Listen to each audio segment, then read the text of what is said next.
শান্তি দেবে না, আপনাকেই সংরক্ষণ করার কারণে জবাবদিহি করতে হবে আল্লাহর কাছে।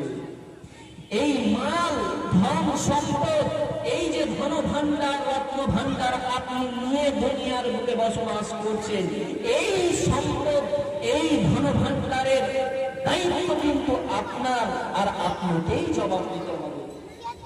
কঠিন কিয়ামতের দিনে আপনার যখন এক একভাবে ফায়সালা হবে, তখন আপনি এই ধন ভান্ডারের জন্য আটকা পড়ে যাবেন। যার মাল বেশি তার হিসাব বেশি, যার মাল নাই তার হিসাব নাই, হিসাব খুব অল্প। ওই জন্য আল্লাহ রাসূল বলেছেন। চলুন একটু হাদিস কি বলছে আল্লাহ রাসূল, কি বলেছেন হাদিসে এটা জেনে আসি। তিরমিজি শরীফের হাদিস 2351 নম্বর হাদিসে আল্লাহ রাসূল বলছেন, আল্লাহ রাসূল জীবন দশায় তিনি বেঁচে থাকা অবস্থাতে তার 3টা দোয়া ছিলেন বিশেষভাবে আল্লাহর কাছে। বিশ্বনবী যে 3টা দোয়া করেছিলেন আল্লাহর কাছে, এই 3টা দোয়া ছিলেন এই যে আল্লাহর কাছে রোজ বলতেন, আল্লাহুম্মা আহইনি মিসকিনান, আল্লাহ আমি পৃথিবীতে যতদিন বেঁচে আছি আল্লাহ গো, তুমি আমাকে ততদিন গরিব অবস্থায় বাঁচিয়ে, তুমি আমাকে ততদিন পর্যন্ত বাঁচিয়ে রাখো গরিব অবস্থায়। বিশ্বনবী তাঁর জীবন দশায় বেঁচে থাকাকালীন তিনি আল্লাহর কাছে 3খানা দোয়া করেছিলেন। তার মধ্যে 1 নম্বর দোয়া হলো আল্লাহুম্মা আহইনি মিসকিনান, আল্লাহ গো আমি পৃথিবীতে যতদিন বেঁচে থাকবো ততদিন যেন আমি গরিব অবস্থায় বেঁচে থাকি, এবং যেদিন আমি মারা যাবো যেদিন আমি মারা যাব সেই দিন যেন আমি গরিব অবস্থায় মারা যাই। আল্লাহ গো ও আমার প্রভু গো, আমার যেদিন কিয়ামতের মাঠে, আমার যেদিন হাসর হবে, যেদিন আমাকে কিয়ামতের ময়দানে ওঠানো হবে, ওই দিন যেন আমি গরিবদের সাথে উঠতে পারি।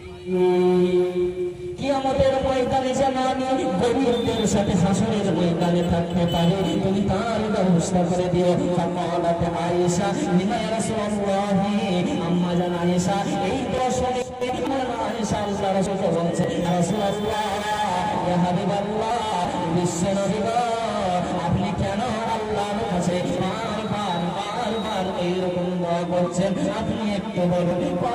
আল্লাহ রাসূল বলছেন, আয়েশা তুমি শুনে রেখে দাও, তুমি জেনে রেখে দাও, তুমি শুনে রেখে দাও, ইন্নাহুম ইয়াদখুলুনাল জান্নাতা ক্বাবলা আগনিয়াইহিম বিআরবাঈনা খরিফা। আয়েশা রে, একটা ধনী মানুষ যদি জান্নাতে যায় আর একটা গরিব মানুষ যদি জান্নাতে যায়, তাহলে একটা ধনী মানুষের চাইতে একটা গরিব মানুষ 40 বছর আগে জান্নাতে চলে যাবে। এই জন্য আমি আল্লাহর কাছে সদা সর্বদা দোয়া করি, আল্লাহ আমি যেন গরিব অবস্থায় বেঁচে থাকি। আর এর অপর হাদিসে আল্লাহ রাসূল বলেছেন, হাদিস নাম্বার 2350 নম্বর হাদিস, ফুকারাতুল মুহাজিরিন, একটা বড় লোক যখন জান্নাতে যাবে, ইয়াদখুলুনাল জান্নাতা ক্বাবলা আগনিয়াইহিম, একটা ধনী মানুষ যখন জান্নাতে যাবে, ওই ধনী ব্যক্তিটার চাইতে একটা গরিব মানুষ 500 বছর আগে জান্নাতে চলে যাবে। এই জন্য আমি আল্লাহর কাছে সদা সর্বদা দোয়া করি, আল্লাহ আমি যেন গরিব অবস্থায় বেঁচে থাকি।